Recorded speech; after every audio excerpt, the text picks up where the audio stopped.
Welcome to episode number 16 of No Whining, Sweet 16. Before we get into our wines today, I want to circle back to actually one of our wines from the last episode because we tried a Chateauneuf du Pape and there was this really unpleasant aroma that I detected in it. I didn't feel like it was a wine fault exactly, but it just was unsavory, at least from my perspective. So I wanted to update you because I had mentioned that as with happened in our 5th episode when we tried our first Chateauneuf, there was this evolution of the wine where in days, because like I'm having it by myself, right? So it's not like I down the whole bottle in one day. It takes me like 5 days to get through it.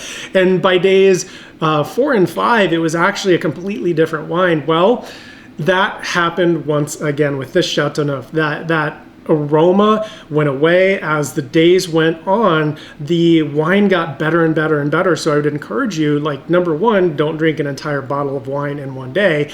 That's just good common sense and happy for your health. But there's other reasons as well to really pay attention to how the wine changes day to day, because sometimes, especially with like a sparkling wine, something like that, you're probably going to lose some of the effervescence. It's not going to be as crisp as it is on day one, but it can also work the other direction where the longer the wine kind of sits around, now within reason, right? If you leave a wine sitting in your fridge for a week and a half, it's going to be terrible. But if it's in short little bouts, you can actually have the wine get much, much better. And that Chateauneuf from the last episode was a totally different wine by the end, okay? I didn't think it was an incredible wine. I wasn't like crazy about it, but it was way better than it was on sort of first glance or first taste, if you will. So I want to give you that update right before we get into our first wine for today. This is a 2021 EQ. This is a $20 bottle of wine, and the producer on this is Matetic Vineyards. The grape variety is Sauvignon Blanc, and this wine is coming from the region of Casablanca Valley in Chile. Now, Chile is such a marvelous region, right? Like just producing amazing wines at very affordable prices.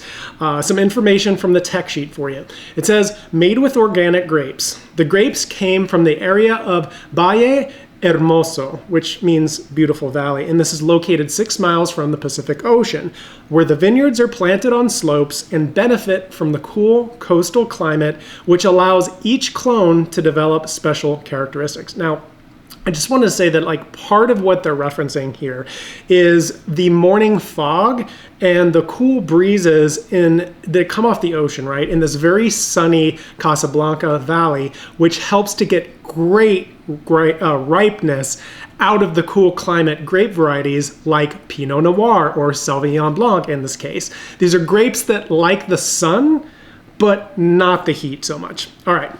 It also says the predominant soil type is decomposed gray granite with a presence of iron-rich mica. The loose subsoil allows root penetration and balanced growing thanks to the winery's organic and biodynamic management. The grapes were destemmed and underwent a cold soak for 12 hours before pressing under a layer of inert gas, preserving the grape's aromatic potential. Fermentation was conducted under controlled low temperatures in stainless steel tanks. The wine was aged in contact with fine lees for 4 months. 30% was fermented in concrete 700-liter egg-shaped vessels and neutral oak barrels of 228 to 400 liters to enhance the mineral notes, texture, and mouthfeel of the final wine.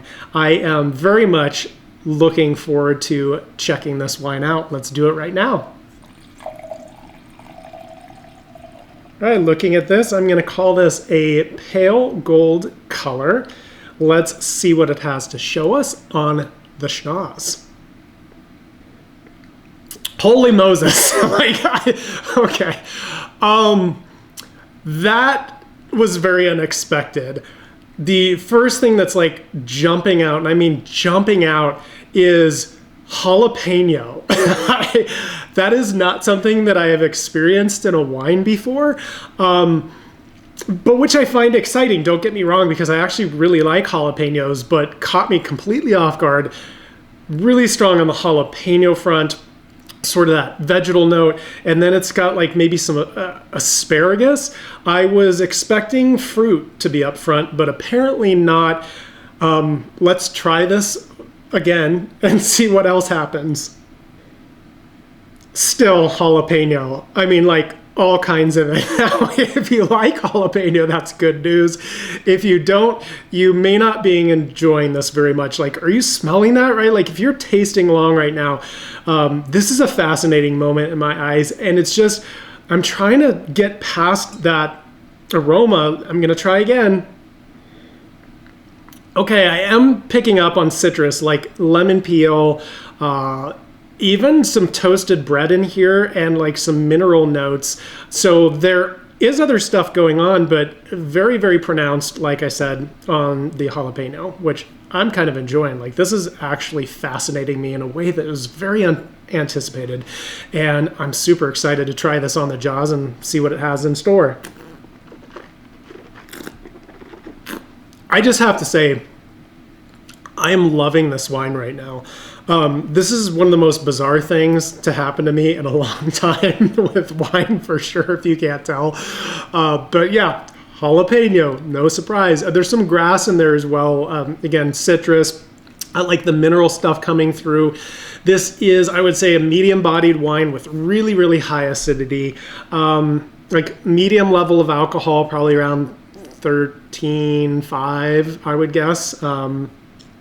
Yep, bottle says 13.5, and it's certainly still a dry wine, like not a bunch of sugar in there, residual sugar, certainly not. So, wow, there's a lot going on here. One of the things I loved about this on the jaws was this wonderfully soft, kind of like waxy mouthfeel. It's really delightful. Got the vegetable aromas and flavors, joined by like that refreshing citrus going on, the mineral notes.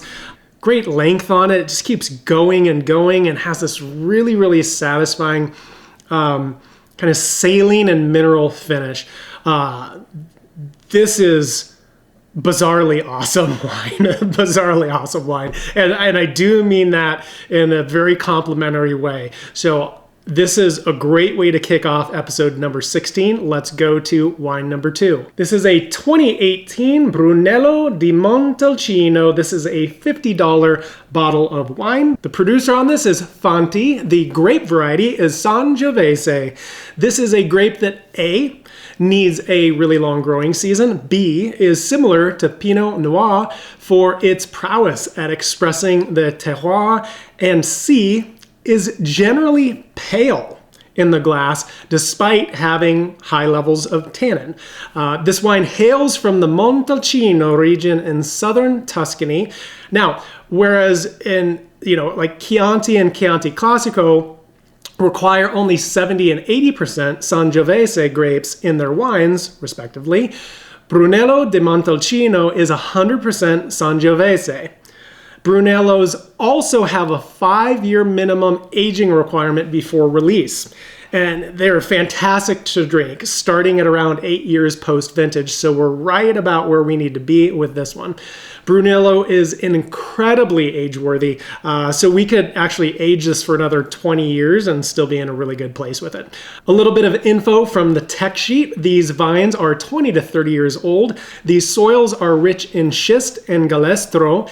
The vineyards sit at 150 to 420 meters above sea level, and the grapes were fermented in stainless steel tanks at a controlled temperature.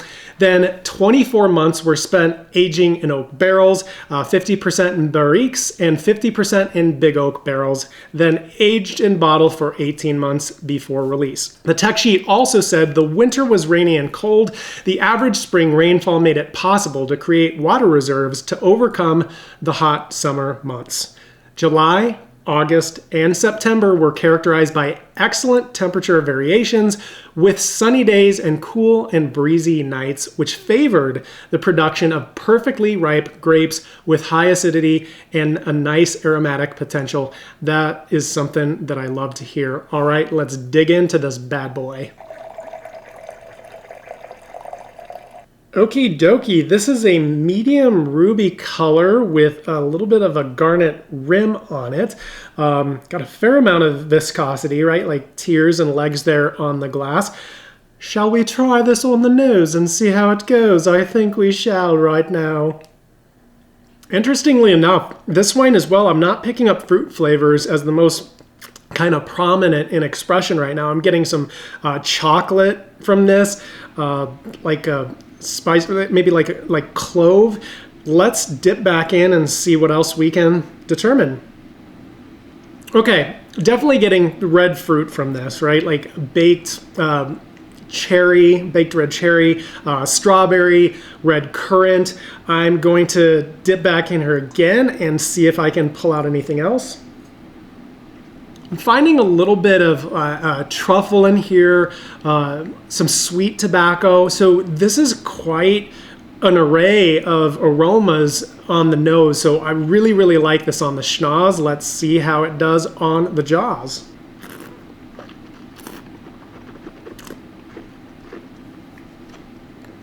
That is nice. I like red fruit, got earth coming through, got spices. It's a dry wine. Pretty big body, medium plus. It would be medium plus on the tannins as well. Really pretty darn high acidity. The alcohol feels like it's definitely up there, not out of control, but probably like 14.5%. Why do they always put these in places where why can't I find this? Yes, 14.5%. Okay, I was like, geez, it's like, where's Waldo on the back of this freaking wine bottle?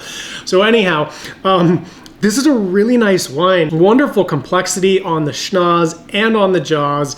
You got the fruit that then moves kind of into the earth aromas and flavors that then moves into the spice aromas and flavors. So really, really nice. Just great balance, intensity, and then the integration of all those flavors is really quite amazing. You know, because sometimes you can have wines that they've got a lot going on with them, but you don't have good integration, meaning all the parts don't blend very well, and you have certain things that stick out. But this has that sort of synergy where everything just kind of comes together, plays really nicely with one another. So that is a lovely, lovely wine. Two wines today that are absolutely fantastic. So which one am I going to choose? Which one am I going to choose? Which one am I going to choose?